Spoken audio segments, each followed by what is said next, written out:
enjoying themselves. They are here at the Oval, and really it's a celebration of cricket for them. They're really having a good time. 25,000 the capacity here. I'm sure 24,000 is from India. They're really having a good time, and as you can see, it's really amazing scenes here.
No, and I think in my opinion it's too early to decide that. I think after about 6 games we'll be in a better position to know where we stand in the tournament, where we stand in the table. But yeah, we couldn't have asked for a better start against 2 strong sides. The good thing is we're playing all strong sides up front. So as I mentioned in Mumbai before we left, if we do well in the first phase, then we'll be in a better position to reach the semi-finals. So for us, it's actually a good thing that we're playing the strongest sides in world cricket. If you look at the rankings before the first phase gets over. So from that point of view, we have to be at the best, at the top of our game, and precisely what we've done in the 2 games, and that's why we won both.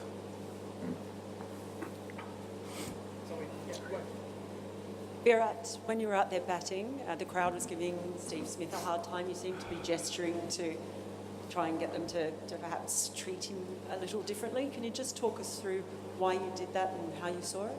Look, I think what's happened has happened like long back. The guy is back, he's trying to play well for his side. Even in the IPL, I saw him.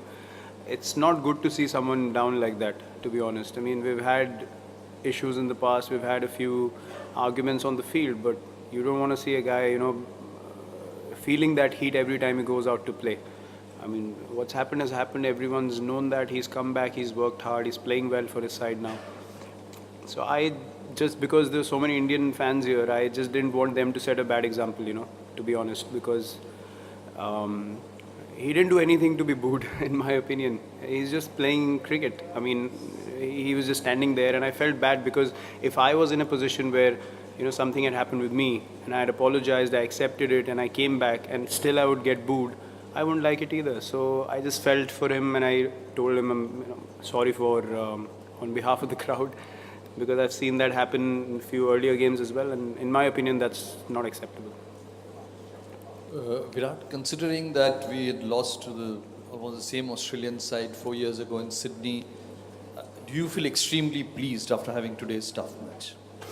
Look, we were more motivated to win today because of the fact that we lost the series in India, being 2-0 up.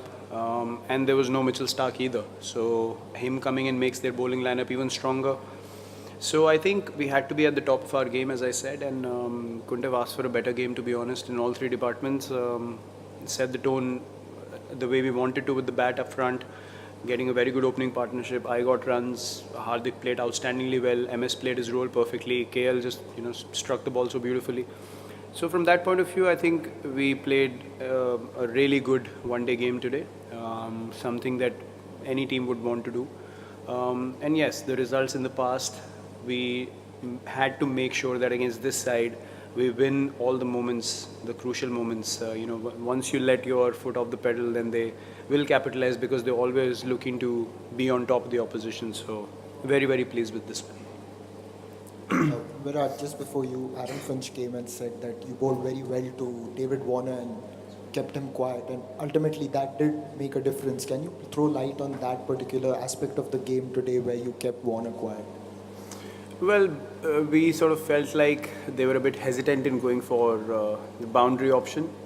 So the communication was very simple: bowl,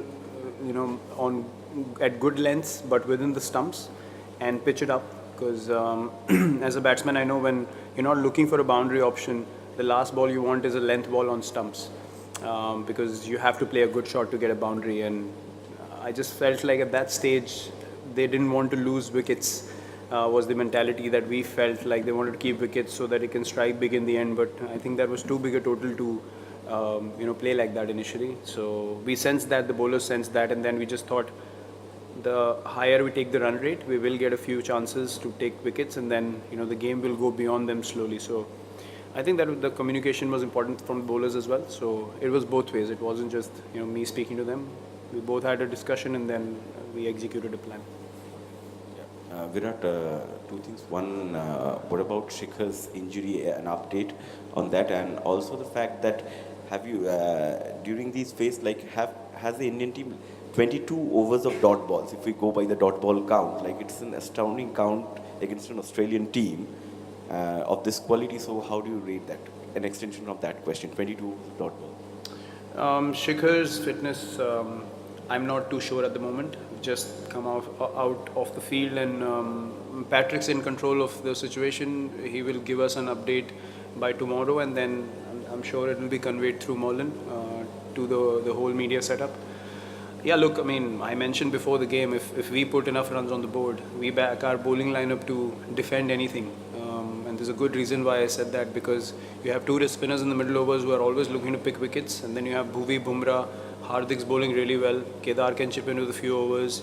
On an overcast day, Shami could play as well. So you're looking at strike bowlers through and through. So in one-day cricket, when you have strike bowlers, you will have dot balls, because the batsman will give respect to a guy who can get you out.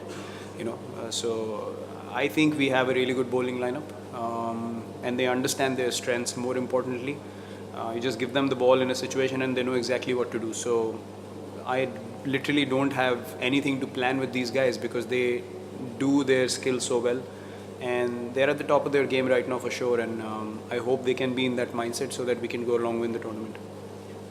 Virat, what was the thought process when we were actually at 36 overs, 220 for 2, you were already scoring at 6, sending Pandya at number 4? At that point, you suddenly reckon it's a 350 pitch, not 325. Ultimately it proved as a kind of a great plan, because it scored at 177 strike rate. Yeah, look, the communication before that was, if I get out, MS will come in to control that one end. And if the other guy gets out, if Shikhar got out, then I would have, Hardik would have stepped in. So exactly what happened. And the communication came from the management. They said, let's send Hardik and try and capitalize this phase, because last time we played here against Sri Lanka, we got 330 and we lost the game. And then the fact that Hardik said to me in the middle, the fact that I'm there at one end gave him more freedom to just strike from ball one, and he literally just wanted to strike at 200. That was his plan, and then MS came in and he did the same job beautifully. So I think that's where management and that communication is very important also. They understood that this is a phase where we could get those extra runs, and they just sent Hardik, and I think that was a really, really good plan. Right, we saw another incident of the bails not coming off when the stumps got hit today. You might have got David Warner out a bit earlier. Is it something that needs to be looked at with those bails? Definitely. This is not something which you expect at the international level. I think with the technology is great. I mean, the lights come on and, it's very precise when you actually make something happen with the stumps. But you literally have to smash the stumps really hard. And I'm saying that as a batsman. I mean, if I see something happening like that, I'd be very surprised also. And these are fast bowlers. I mean, these are not, your medium pace bowlers. So I don't know. And MS said we checked the stump hole as well. The stump was not knocked in very hard. It was actually loose.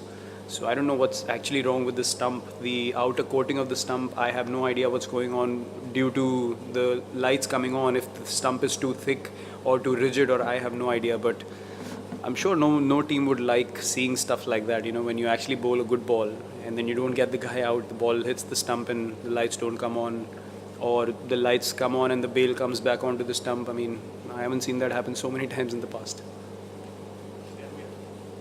You actually didn't even shift gears in your knock. You kept playing at the tempo and you still got what you got. But was there any temptation, any thought somewhere in the mind that should I step up more than I'm doing? And secondly,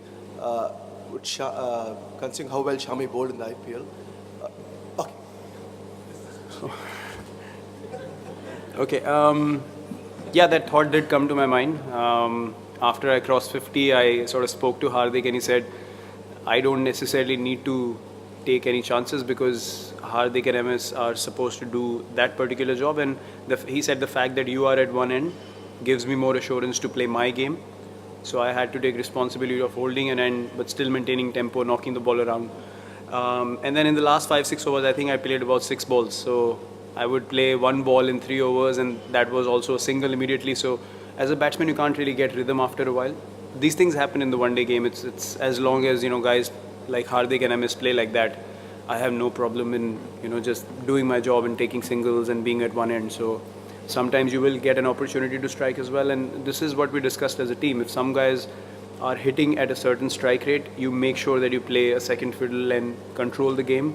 Because if we lost 5 wickets in that phase, you're looking at 20 runs less maybe. So I think holding wickets in hand is very important also. And as I said today, we really batted in a very balanced way. Virat, there have been some great Indian batting sides, but in terms of power hitting and flexibility, is this perhaps right up there in 50-over cricket? Yeah, I mean, look, KL didn't even play, 5-6 balls in this innings, and he can strike the ball as you saw he can. Kedar didn't play a ball, and you're talking about Hardik, MS, Kedar from the opposition. So from that point of view, I think we're well equipped. As long as we do the job at the top, these guys will always be a factor for us. Yeah, Virat, you were very pleased there in the middle when you were batting with Hardik, the way he was coming on and playing his first World Cup, and really, really pleased with the way he's really come back strongly and really performed so far. Yeah, clarity of mind, brilliant striking ability, as I just mentioned. He knows he's batting really well, and in the past sometimes he tried too hard, but I think what this IPL has done for his batting is that he believes or he knows that he can clear the boundary whenever he wants. So he's not trying to overhit the ball, and he's just timing the ball so well. And when you know that as a batsman that you can clear the boundary and you necessarily don't need to make anything happen, but the bowler's under pressure because he needs to get it right, that's the most amazing phase to be in, and I think he's going through that. Honestly, he doesn't really care, what tournament he's playing. He just wants to go out there and express himself, and that's his strength. And he should always stick to that strength. And that's why we back him so much, because he has game-changing ability and he believes in himself a lot. So he's in a good space right now. Important to stay in that space, really have fun, which he's doing at the moment. And I'm really delighted to see him come back so strongly and just enjoying himself on the field. He's not taking things too harshly on him. He's just having fun and respecting the sport and just playing the sport for the love of it. So, which is really good to see. Virat, ये शिखर की अगर बात करें तो बड़ा stage, बड़ा match, बड़ा inning, ये बड़े बड़े लोग बड़ी बड़ी बातें क्या चेक नहीं बहुत सर, अगर आप दोनों को ही देखें, रोहित और शिखर, उनका जो आईसीसी टूर्नामेंट्स में रिकॉर्ड है और बड़ी टीमों के अगेंस्ट जो रिकॉर्ड है वो आउटस्टैंडिंग है. और एक रीज़न है कि आप अगर 2013 से अब तक देखें तो एक ही ओपनिंग पेयर चल रहा है. ये बहुत रेयर होता है वनडे क्रिकेट में स्पेशली कि 6 साल तक एक ओपनिंग पेयर डोमिनेट करे इंटरनेशनल क्रिकेट में, barring a few injuries. I don't think इन लोगों ने कभी भी वनडे क्रिकेट और T20 क्रिकेट मिस करी है। तो आउटस्टैंडिंग, आई मीन दोनों वर्ल्ड क्लास प्लेयर हैं, दोनों इंस्टिंक्टिव प्लेयर हैं बहुत, और जब फ्लो में होते हैं तो बॉलर्स के लिए बहुत मुश्किल हो जाता है कंटेन करना। स्पेशली शिखर, रोहित फिर भी थोड़ा टाइम लेके अपनी इनिंग्स को बिल्ड करता है, लेकिन शिखर अगर शुरू में उसको मिल जाए बाउंड्री तो फिर आप यू सेंस कि मतलब बॉलर प्रेशर में वो 4-4, 3-3 बाउंड्री मार सकता है ओवर में। तो उसके पास वो एबिलिटी है, उसका अगेन हेड स्पेस बहुत अच्छा है, अभी बैटिंग बहुत अच्छी कर रहा है। तो हम यही चाहते हैं कि वो कंटिन्यू कर सके, बट बिग मैच टेम्परामेंट दोनों का ही आउटस्टैंडिंग है। और हम लोग बहुत लकी हैं कि हमारी टीम में ऐसे 2 एक सॉलिड ओपनर हैं जो अगर अच्छा खेलते हैं तो बहुत कॉन्फिडेंस मिलता है पूरे ड्रेसिंग रूम को। I think that India bowled really well with a new ball. I thought if we could have some wickets in hand and some in batters towards the back end of the innings, we could potentially do some damage. But we probably just kept losing wickets when we were trying to up the run rate, and then, as you know, when new batters come in, and the run rate creeps up slowly. So when it gets to 10, 12 and over, it creeps up pretty quickly as well. So maybe a couple too many runs to chase, but also I felt as though we're in a decent position as we're moving along. We just lost wickets at the key times. Finchy, when looking Hello, back, mate. Hey, how are you? When looking back at India's batting, particularly the first 10 overs, what do you think was done differently by the Indian batsmen to counter Mitchell Starc and Pat Cummins in the first 10? Yeah, I think that they took their time, obviously, and they assessed the conditions really quickly and probably identified that they were going to be the 2 hardest or the 2 biggest threats early on in the innings, and it felt as though they swallowed their pride and really pulled back a gear and made sure that they got through them first 10 overs. And when you've got world-class players in on good wickets and you've got 10 wickets in hand, you can start to up the ante a bit earlier. So I think not getting wickets early on was probably key there to have them guys batting deep into the innings. That just gives them so many options where they can shuffle Pandya up the order and Dhoni. So yeah, I think that they played it really well and probably negated our biggest threats early on. Just following on from that, Finchy, over here. Coulson, he went for some runs in his second over, but he came back well in his other spells. Is he sort of safe at that first change, or do you consider changes perhaps heading into Pakistan? Yeah, you look at all scenarios, all team makeups, especially for the opposition, and being a World Cup and you're playing a different side every game, you have to keep reassessing the best combination for each game. And I think that going into Pakistan, we'll have a look at it again, no doubt, which we have been every game, and we felt as though that was the right combination today. So it's just one of those things that comes down to matchups with the opposition. Aaron, David scored slower than we're used to seeing against Afghanistan, and then here today, I think there was 2 slowest ODI half centuries. Is that due to conditions, or is it a new approach that you've seen from him since he's come back into the team? Oh, they bowled really well to him early, and I think particularly playing on a used wicket again for our second time in 3 games was played a little bit of a part in that. Their spinners probably had a bigger impact than what ours did. Well, they did have a bigger impact than what our spinners did. Through their middle overs in particular, where the ball was just starting to hold up. But it hasn't been a plan, a team plan or an individual plan from Davey. I think that they bowled really well early. They bowled nice and straight, back of a length where the ball was just skidding quite low to start with. So just didn't, and to myself as well, they just didn't give us any width to get away or any length to really work with either over the top or get a drive away. So their bowling plans were pretty simple but really effective on a wicket like that. Aaron, I know it's unlikely you'd be one for excuses, but I mean, you had to play your 3rd game of the World Cup a few days after a tough second game. India had the delayed start, only playing their second game today. I mean, how much of an impact do you think that has? What do you make of that? No, I don't think it makes any difference, to be honest. I actually like playing games quite quickly, particularly when you get on a bit of a roll in a tournament. You can, before you know it, you can be 3 or 4 wins really quickly, and on the other side, if you start off poorly in that quick run of games, before you know it, you can be 3 or 4 losses as well. So I think it's really important that that whichever way you start off, and we started off really well in the tournament with a couple of wins, it's just a small hiccup. The scheduling has no bearing on that whatsoever. I think everyone was fresh, everyone 100% fit, available for selection and available to play. So absolutely, I like how the schedule's gone so far, personally. Aaron, yeah. Just want to know that how differently you think the Indians played. Adam Zampa, you were forced not to complete his quota of overs. So, like, what differently did Indians do compared to the series in India? And also, there was some controversy regarding some pictures came out in Twitter about that he put his hand in the pocket, and there was some allegations that he was using something external. So, could you just clarify? There was some buzz on Twitter and some photos were doing rounds. So, if you could just clarify that part also. I haven't seen the photos, but I know that he has hand warmers in his pocket. He has them every single game he plays. So I honestly haven't seen them, so I can't comment too much on it. But I know for a fact that he has hand warmers every game.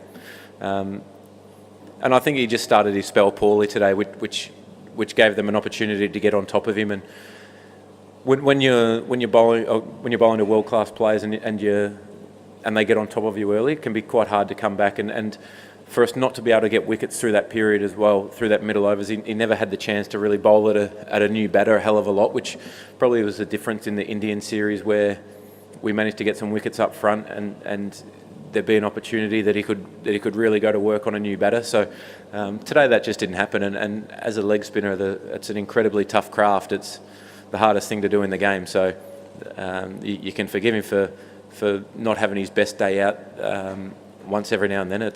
He's been exceptional for us for quite a long time now, since he's come back into the side. So yeah, I'm not concerned about that. Aaron, was Steve coming out to bat before Usman today? Was that purely a left and right hand kind of thing, and is the kind of thing we might see continue? Yeah, everyone's aware that we can chop and change, and depending on conditions, and there was a really strong breeze going one way on the ground, and also with their spin combinations, it was important that we had the availability for left and right as well, so we could keep attacking. There's not a real lot of time to be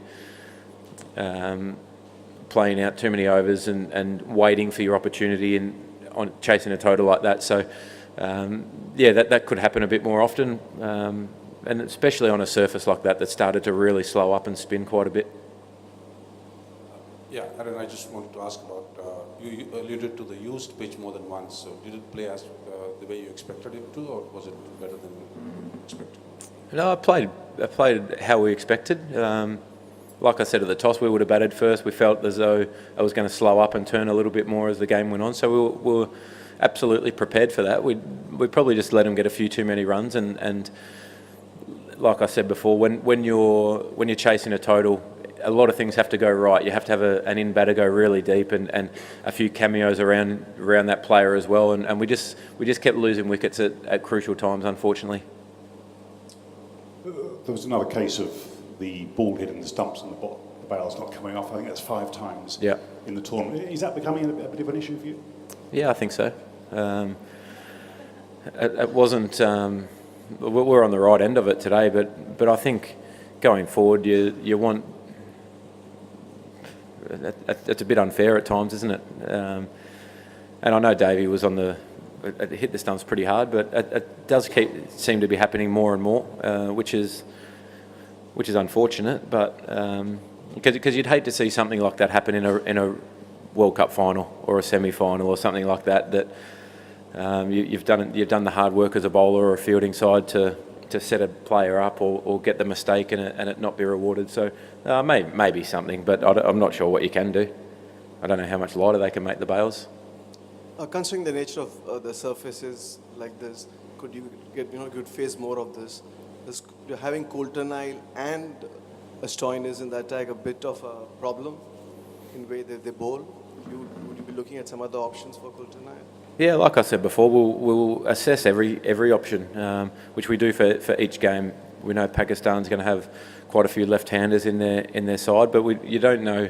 It's hard to comment on it until you see the wicket, and there hasn't been a huge amount of games at Taunton to be able to get a read on what the wicket's going to look like either. So you assess every option every game. Finch, just in terms of your run out, mate, was it a mix-up? Obviously, there was a hesitation from yourself. You were pretty frustrated to get out. I'm frustrated every run out. But was it a mix-up or? Yeah, a bit of a mix-up. Yeah, that was both our faults, to be fair. Just one of those things that happen. There's 10 ways to get out, and that's the worst one of them all.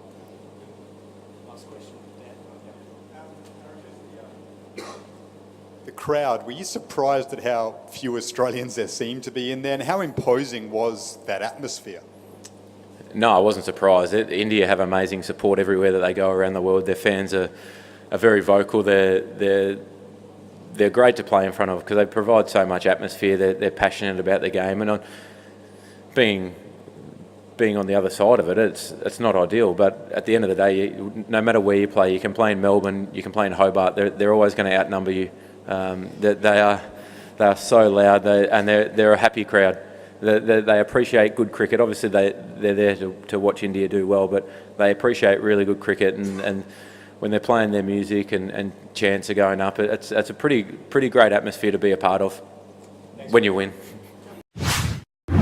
Never like losing. I think we played some good cricket, and we probably just lost some key moments today. And India are a very good side, and I guess if you give them a chance, they're obviously going to take that chance. And they played some really good cricket today, and we were just a little bit off in those key moments. What were those key moments you need to work on? Oh, I think obviously taking our opportunities, and I was one, but.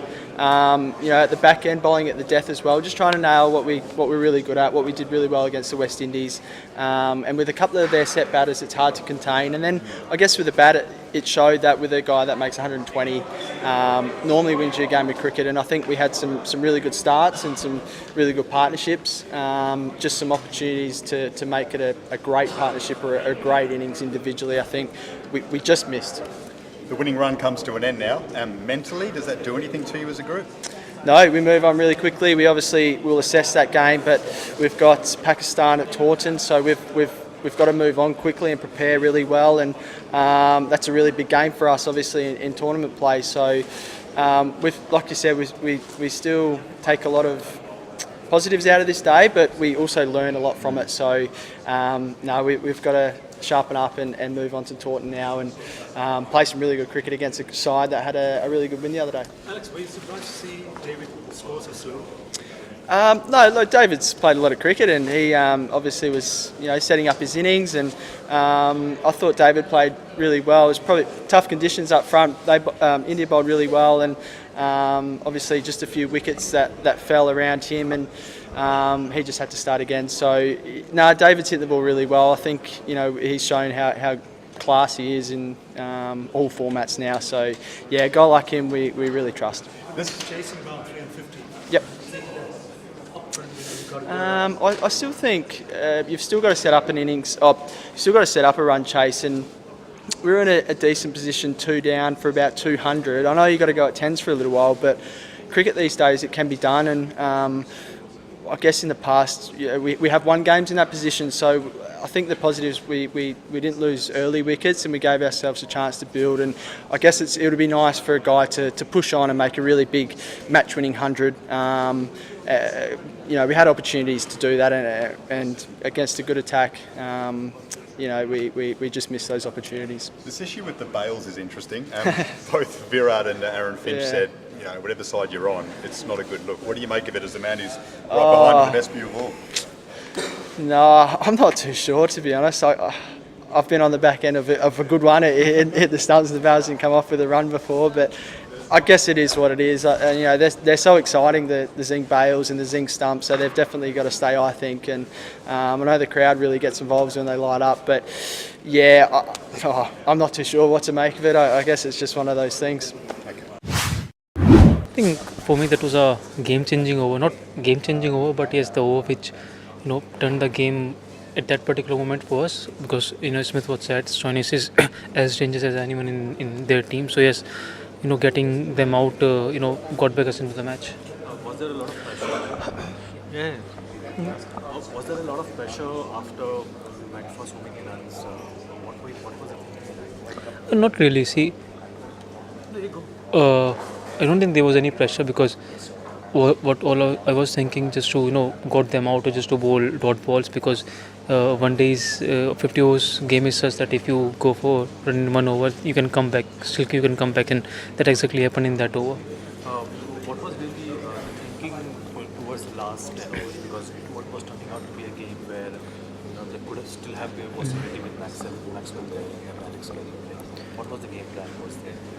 See, almost 350 runs on the board. What we wanted to do to wanted to bowl dot ball. So in last 10 overs, at least you have to chase 15 runs per over, 30 runs per over, and it's never easy. You have to hit all throughout the 10 overs to score those runs. And the moment we got wickets, especially Smith, Stoinis, and then Maxwell, then we knew that we can win the match. But of course, the key was to bowl dot balls and take the run rate high. I think Finch was saying that you guys, you and Jasprit bowled so well. The lines were very tight for them to hit freely. Were you, from your past experience, were you surprised to see that batsman like David Warner so quiet batsman? See, I don't know what he was thinking, but what our plan was to bowl stump to stump, because there was not much in the wicket. So it's that was his plan, that he didn't want to go after, so he didn't get the ball. So that was up to him. But yes, our plan was to keep them quiet, just keeping the ball in the right areas, keeping it tight. So and we did that thing. As a bowler, when you see a player like David play quiet, Warner play quiet, does it give you extra confidence that he can kind of go through the... Yes, sometimes the confidence, sometimes it's like he was calm before the storm. So I don't know what he was thinking, but of course, if you look at the cricket nowadays, team doesn't go really after you in the first 10 overs. They just want to score 4 runs and over without losing the wicket, and then go after the bowling attack in the last 10, 15, or in the middle overs. That's exactly what they were doing, and I think they were going pretty strong. They lost 2 wickets till 30-35 over or 40th over, and those 2-3 wickets literally changed the game. At the end of the tournament, if you face Australia again, how big might that be mentally as an advantage later on? No, of course, it's a big win mentally, or it's a normal win. But we are not thinking that we have to face them again, because it's a long tournament, still 7 matches to go. But of course, it's a second match for us. We wanted to win it just to get confidence, just to go forward in the tournament. Why do you think you were able to restrict the Australians early on in their chase? See, we wanted to keep it tight. We saw the wicket; it was nothing happening when we were batting.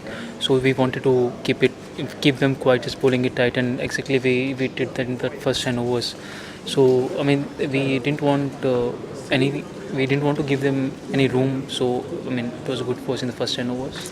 Virat Kohli's come out and he explained why he asked the crowd to be quiet when they were booing Steve Smith. What do you make of that and the way your captain has sort of leapt to the defence of the Australian number 1 batsman? See, I didn't know when that happened, because I was bowling. I literally don't know that was going on. But of course, it's a good sportsmanship when somebody is defending them.